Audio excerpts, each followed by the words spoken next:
Hello, Mr. Craven. Tim Cole here. Hi, Heather, Greg. Mr. Craven, Tim Cole, I am a 31-year Marine colonel. I retired after 3 decades plus of service. Like you, I came in enlisted, I volunteered, and eventually I became an officer. And it's been my good fortune to meet Heather and Greg here in Texas, going on now 6 or 7 years ago when we were working on a book together. Mr. Craven, Tom, if I may, your family has a great respect for you and tremendous love for you. And one of the things I enjoy doing is helping honor other veterans who've served and whose families may not always know what that service was about or what it looked like. And so Heather asked me, this has actually been a few years ago, we began this process. And Heather recently asked me to take a look at your DD-214 and kind of help identify things like your service and your awards. And again, it's been my honor and privilege to do so. So looking at your DD-214, I'll just go over a few things that I see here. Again, this is from a 31-year experience. What I see on your DD-214 is I see a brand new 18-year-old. You were barely a month old. You had just finished high school. I see that you voluntarily enlisted in the Navy for 6 years during a time of war. We actually had been in Vietnam in the late 50s and early 60s, but by 65, it was hot. And when did you sign up? You signed up in 1965. Did you sign up with the Blue Water Navy or the Air Wing?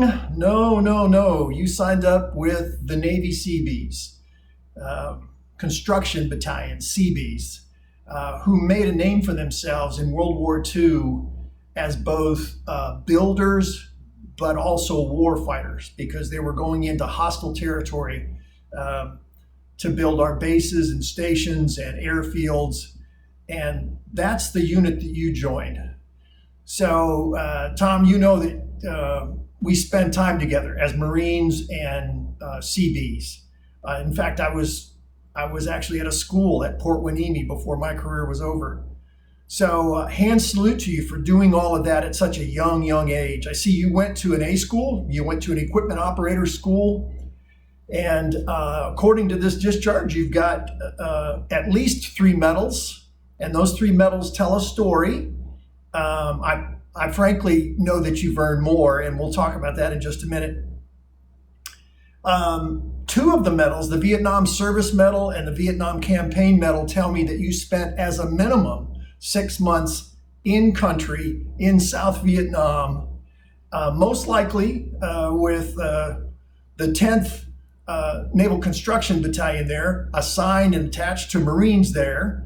So again, it's always been a brotherhood between the Seabees and the Marine Corps. You're one of what they call the Men of 10, the U.S. Naval Mobile Construction Battalion 10 that was in Vietnam at that time. Here's another thing that jumps out at me. In 3 years and 9 months of active duty service, you were deployed 3 years and 7 months of that service. That's a lot of time outside of the United States. And probably the most important is the fact that after those many years of active duty service, including combat, you earned yourself an honorable discharge, which is the highest discharge you can get. And believe me, you and I know there are other choices. And so congratulations on an honorable discharge after nearly 4 years of active duty and having combat time. I should also point out to the family that you had 2 additional years in the reserve, where really the government could have come back and called on you, kind of like in today when reserves or National Guards are mobilized. So you're on a list for 2 more years. Again, during a very tough time, 65 to 71, a tough time for our nation. So that's what I see when I look at the discharge, the DD-214. The next thing I want to talk about is Heather and I have talked about getting you your awards. I know that when we look at awards, and I'm wearing mine, when we look at awards, what mostly we see is color. We just, for people that don't know, we see color. But for people that know, these awards mean certain things. And so Heather's asked me to put together a display, an awards display with your military awards, and I want to talk about those very briefly. So that's been ordered and it's en route and you're going to have it shortly.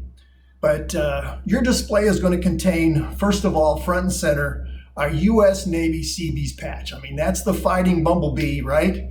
The Navy Seabees, that's that fighting bumblebee from World War II era. That's going to be front and center in your display case. Right below that is what's called the Enlisted Seabee Combat Warfare Badge. Now, that badge didn't exist while you were in, but in 1969, not long after you got out, that badge became available. Because you're a qualified Navy Seabee and you did go in country and you have combat action, you would be entitled to this had you served after 1969. So I've included it in your display case. Below that is your ribbons. Although there's 3 medals listed on the DD-214, you actually have 7 ribbons and 6 medals. 7 ribbons and 6 medals. So obviously one of those ribbons is what we call a ribbon-only award. There's no medal equivalent.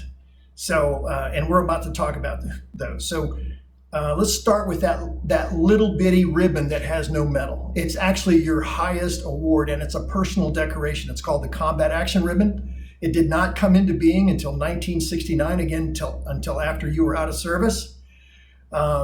The Combat Action Ribbon is awarded to Marines and Navy personnel who actually experience combat, military operations, especially including those in Vietnam. So recipients must be engaged and be under fire, and obviously you were that in Vietnam. This award carries great respect. I'm considered a fairly well-decorated Marine. I don't have a Combat Action Ribbon. I did 2 tours in Iraq, but I don't have a Combat Action Ribbon. So Tom, hand salute to you on your Combat Action Ribbon. The next is the National Defense Service Medal, and this means that you served in a time of war or national emergency.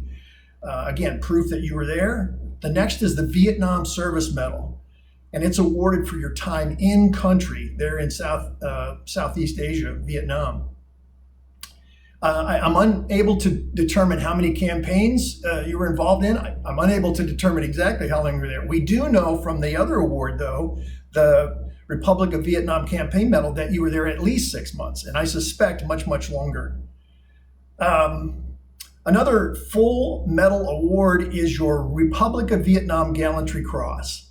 Now, typically this was given out as a unit award, but in 1974, the South Vietnam government, before it fell in 1975, awarded all personnel, all U.S. and Allied personnel who served in South Vietnam in its defense, awarded all of them a Republic of Vietnam Gallantry Cross with bronze palm, and I've included that in your awards display. The next is the Republic of Vietnam Civil Actions Medal, and it's awarded for outstanding achievement in the field of civil actions, and it was awarded to all the U.S. Navy Seabee and U.S. Marine Corps personnel who served in country by the Republic of Vietnam Congress in January of '74. As a member of the Men of 10, 10th Construction Battalion, the Men of 10, they were specifically awarded this medal. Next is the Navy Expert Rifleman Medal.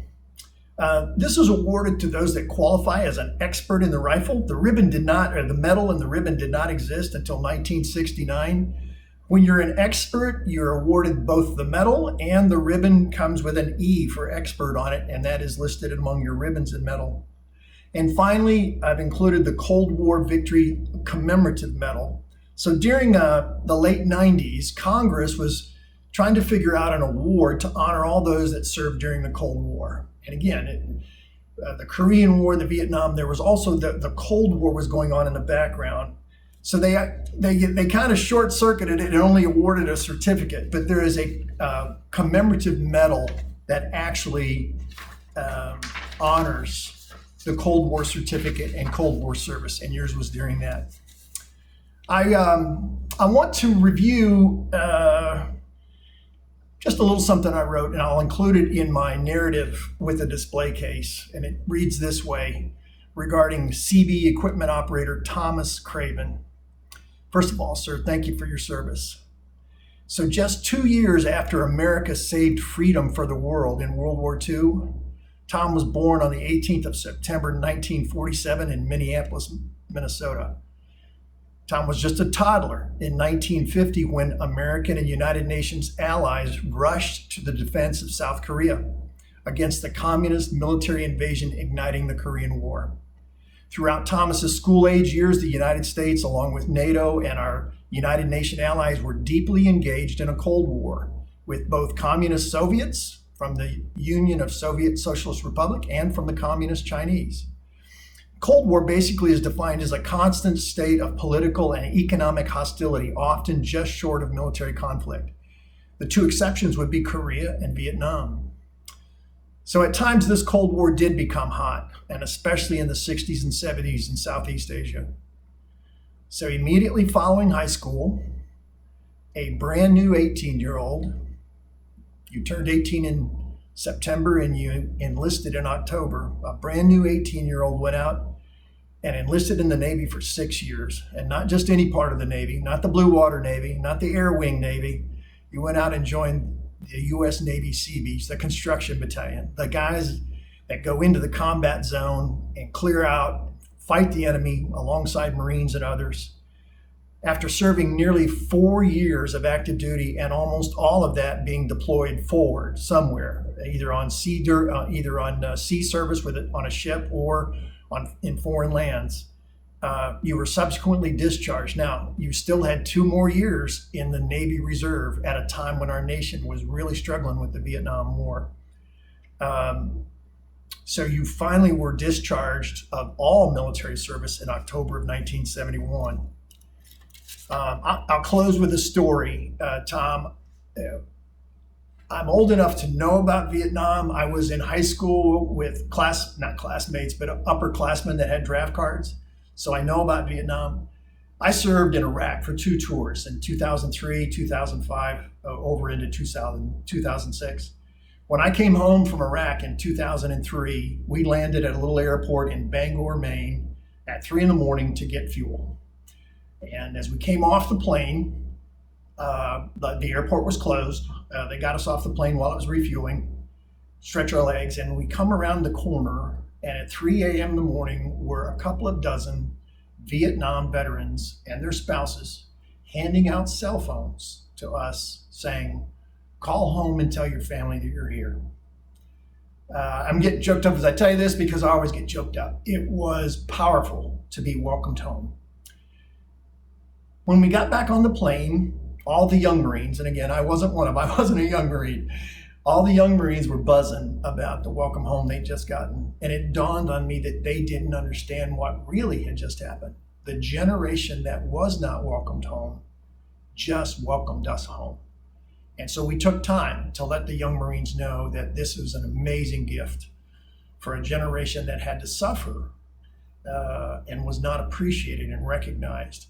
Now that is beginning to change, and I just want to thank you. First of all, I helped bury a Vietnam POW in 2004, and that's where I learned from the Vietnam vets. Welcome home. From one Marine to an honorably discharged CB, sir, thank you for your service. Welcome home. God bless you, and God bless your family. And salute.